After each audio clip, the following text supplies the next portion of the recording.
What is Property? An Inquiry into the Principle of Right and of Government, by Pierre-Joseph Proudhon, Second Memoir, Part 8. The philosophers are no clearer today than at the time of the eclectic efflorescence. Nevertheless, through their mystical apothegms, we can distinguish the words progress, unity, association, solidarity, fraternity, which are certainly not reassuring to proprietors. One of these philosophers, Monsieur Pierre Leroux, has written 2 large books, in which he claims to show by all religious, legislative, and philosophical systems that, since men are responsible to each other, equality of conditions is the final law of society. It is true that this philosopher admits a kind of property, but as he leaves us to imagine what property would become in presence of equality, we may boldly class him with the opponents of the right of increase. I must here declare freely, in order that I may not be suspected of secret connivance, which is foreign to my nature, that Monsieur Leroux has my full sympathy. Not that I am a believer in his quasi-Pythagorean philosophy. Upon this subject I should have more than one observation to submit to him, provided a veteran covered with stripes would not despise the remarks of a conscript. Not that I feel bound to this author by any special consideration for his opposition to property. In my opinion, Monsieur Leroux could and even ought to state his position more explicitly and logically. But I admire in Monsieur Leroux the antagonist of our philosophical demigods, the demolisher of usurped reputations, the pitiless critic of everything that is respected because of its antiquity. Such is the reason for my high esteem for Monsieur Leroux. Such would be the principle of the only literary association which, in this century of coteries, I should care to form. We need men who, like Monsieur Leroux, call in question social principles, not to diffuse doubt concerning them, but to make them doubly sure; men who excite the mind by bold negations, and make the conscience tremble by doctrines of annihilation. Where is the man who does not shudder on hearing Monsieur Leroux exclaim, "There is neither a paradise nor a hell. The wicked will not be punished, nor the good rewarded. Mortals, cease to hope and fear. You revolve in a circle of appearances. Humanity is an immortal tree, whose branches, withering one after another, feed with their debris the root which is always young." Where is the man who, on hearing this desolate confession of faith, does not demand with terror, "Is it then true that I am only an aggregate of elements organized by an unknown force, an idea realized for a few moments, a form which passes and disappears?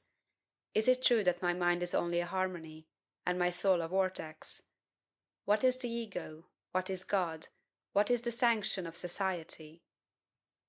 In former times, Monsieur Leroux would have been regarded as a great culprit, worthy only, like Vanini, of death and universal execration. Today, Monsieur Leroux is fulfilling a mission of salvation, for which, whatever he may say, he will be rewarded. Like those gloomy invalids who are always talking of their approaching death, and who faint when the doctor's opinion confirms their pretence, our materialistic society is agitated and loses countenance while listening to this startling decree of the philosopher, "Thou shalt die." Honor, then, to Monsieur Leroux, who has revealed to us the cowardice of the Epicureans; to Monsieur Leroux, who renders new philosophical solutions necessary. Honor to the anti-eclectic, to the apostle of equality. In his work on Humanity, Monsieur Leroux commences by positing the necessity of property. You wish to abolish property, but do you not see that thereby you would annihilate man and even the name of man? You wish to abolish property, but could you live without a body? I will not tell you that it is necessary to support this body. I will tell you that this body is itself a species of property. In order clearly to understand the doctrine of Monsieur Leroux, it must be borne in mind that there are 3 necessary and primitive forms of society: communism, property, and that which today we properly call association. Monsieur Leroux rejects in the first place communism, and combats it with all his might. Man is a personal and free being, and therefore needs a sphere of independence and individual activity. Monsieur Leroux emphasizes this in adding, You wish neither family, nor country, nor property. Therefore, no more fathers, no more sons, no more brothers. Here you are, related to no being in time, and therefore without a name. Here you are, alone in the midst of a billion of men, who today inhabit the earth. How do you expect me to distinguish you in space in the midst of all this multitude? If man is indistinguishable, he is nothing. Now, he can be distinguished, individualized, only through a devotion of certain things to his use, such as his body, his faculties, and the tools which he uses. Hence, says Monsieur Leroux, the necessity of appropriation. In short, property. But property on what condition? Here Monsieur Leroux, after having condemned communism, denounces in its turn the right of domain. His whole doctrine can be summed up in this single proposition: man may be made by property a slave, or a despot by turns. That posited, if we ask M. Leroux to tell us under what system of property man will be neither a slave nor a despot, but free, just, and a citizen, M. Leroux replies in the third volume of his work on Humanity: there are three ways of destroying man's communion with his fellows and with the universe. 1. By separating man in time. 2. By separating him in space. 3. By dividing the land, or, in general terms, the instruments of production. By attaching man to things, by subordinating man to property, by making man a proprietor. This language, it must be confessed, savors a little too strongly of the metaphysical heights which the author frequents, and of the school of M. Cousin. Nevertheless, it can be seen, clearly enough it seems to me, that M. Leroux opposes the exclusive appropriation of the instruments of production. Only he calls this non-appropriation of the instruments of production a new method of establishing property, while I, in accordance with all precedent, call it a destruction of property. In fact, without the appropriation of instruments, property is nothing. Hitherto, we have confined ourselves to pointing out and combating the despotic features of property, by considering property alone. We have failed to see that the despotism of property is a correlative of the division of the human race; that property, instead of being organized in such a way as to facilitate the unlimited communion of man with his fellows and with the universe, has been, on the contrary, turned against this communion. Let us translate this into commercial phraseology. In order to destroy despotism and the inequality of conditions, men must cease from competition and must associate their interests. Let employer and employed, now enemies and rivals, become associates. Now, ask any manufacturer, merchant, or capitalist, whether he would consider himself a proprietor if he were to share his revenue and profits with this mass of wage laborers whom it is proposed to make his associates. Family, property, and country are finite things, which ought to be organized with a view to the infinite. For man is a finite being, who aspires to the infinite. To him, absolute finiteness is evil. The infinite is his aim, the indefinite his right. Few of my readers would understand these hierophantic words, were I to leave them unexplained. M. Leroux means, by this magnificent formula, that humanity is a single immense society, which, in its collective unity, represents the infinite; that every nation, every tribe, every commune, and every citizen are, in different degrees, fragments or finite members of the infinite society, the evil in which results solely from individualism and privilege; in other words, from the subordination of the infinite to the finite. Finally, that, to attain humanity's end and aim, each part has a right to an indefinitely progressive development. All the evils which afflict the human race arise from caste. The family is a blessing; the family caste, the nobility, is an evil. Country is a blessing; the country caste, supreme, domineering, conquering, is an evil. Property, individual possession, is a blessing; the property caste, the domain of property of Portier, Tullier, Troplong, etc., is an evil." Thus, according to M. Leroux, there is property and property, the one good, the other bad. Now, as it is proper to call different things by different names, if we keep the name property for the former, we must call the latter robbery, rapine, brigandage. If, on the contrary, we reserve the name property for the latter, we must designate the former by the term possession, or some other equivalent; otherwise we should be troubled with an unpleasant synonymy. What a blessing it would be if philosophers, daring for once to say all that they think, would speak the language of ordinary mortals!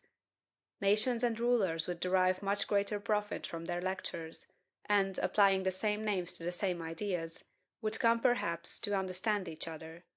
I boldly declare that in regard to property, I hold no other opinion than that of M. Leroux.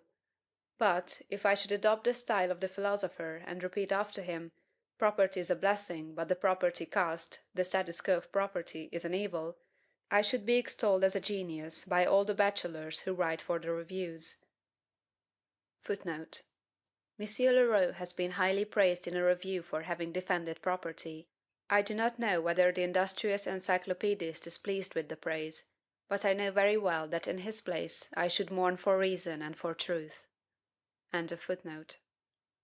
If, on the contrary, I prefer the classic language of Rome and the civil code, and say accordingly, "Possession is a blessing, but property is robbery," immediately the aforesaid bachelors raise a hue and cry against the monster, and the judge threatens me. Oh, the power of language! Le National, on the other hand, has laughed at M. Leroux and his ideas on property, charging him with tautology and childishness. Le National does not wish to understand. Is it necessary to remind this journal that it has no right to deride a dogmatic philosopher, because it is without a doctrine itself? From its foundation, Le National has been a nursery of intriguers and renegades. From time to time it takes care to warn its readers. Instead of lamenting over all its defections, the democratic sheet would do better to lay the blame on itself, and confess the shallowness of its theories. When will this organ of popular interests and the electoral reform cease to hire skeptics and spread doubt? I will wager, without going further, that M. Léon du Rocher, the critic of M. Leroux, is an anonymous or pseudonymous editor of some bourgeois or even aristocratic journal.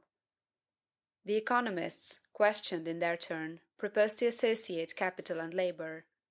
You know, sir, what that means. If we follow out the doctrine, we soon find that it ends in an absorption of property, not by the community, but by a general and indissoluble commodity, so that the condition of the proprietor would differ from that of the workingman only in receiving larger wages. This system, with some peculiar additions and embellishments, is the idea of the phalanstery. But it is clear that, if inequality of conditions is one of the attributes of property, it is not the whole of property. That which makes property a delightful thing, as some philosopher, I know not who, has said, is the power to dispose at will, not only of one's own goods, but of their specific nature; to use them at pleasure, to confine and enclose them, to excommunicate mankind, as M. Pierre Leroux says; in short, to make such use of them as passion, interest, or even caprice may suggest. What is the possession of money, a share in an agricultural or industrial enterprise, or a government bond coupon, in comparison with the infinite charm of being master of one's house and grounds, under one's vine and fig tree? Beati possidentes, says an author quoted by M. Troplong. Seriously, can this be applied to a man of income, who has no other possession under the sun than the market, and in his pocket his money? As well maintain that a trough is a coward. A nice method of reform. They never cease to condemn the thirst for gold, and the growing individualism of the century; and yet, most inconceivable of contradictions, they prepare to turn all kinds of property into one, property in coin. I must say something further of a theory of property lately put forth with some ado. I mean the theory of Monsieur Consideron. The Fourierists are not men who examine a doctrine in order to ascertain whether it conflicts with their system. On the contrary, it is their custom to exult and sing songs of triumph whenever an adversary passes without perceiving or noticing them.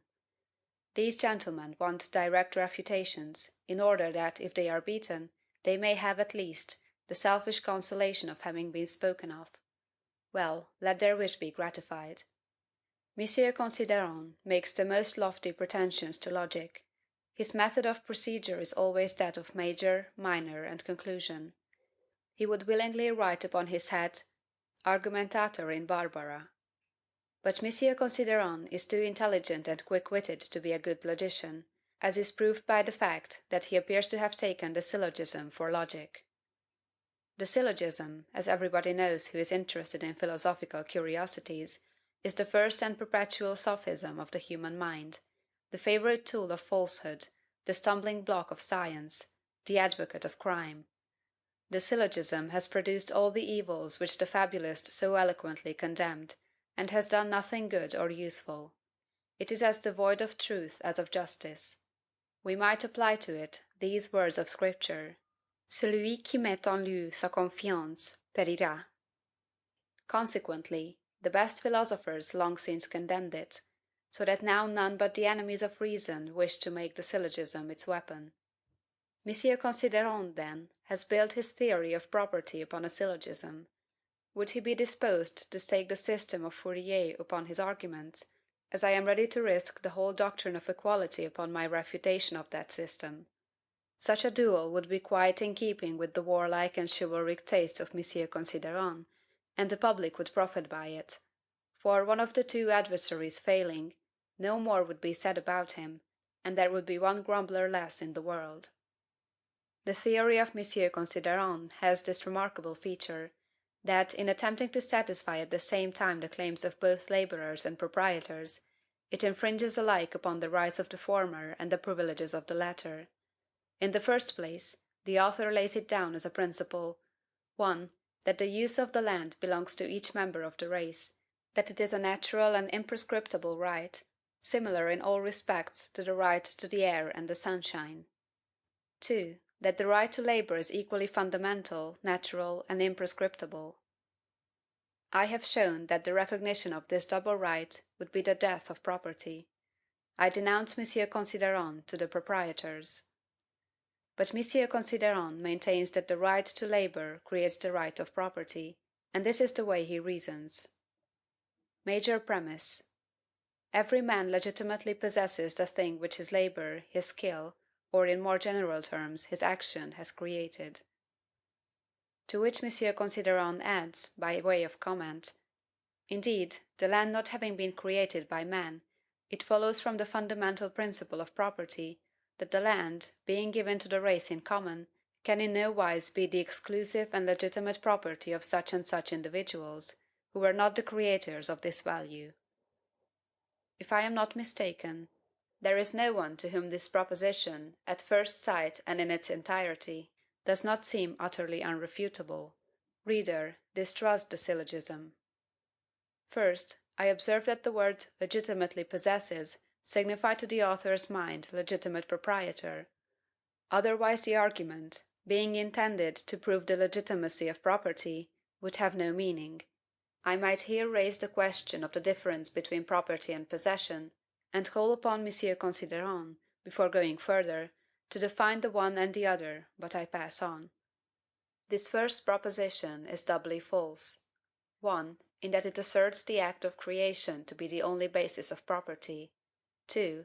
In that it regards this act as sufficient in all cases to authorize the right of property.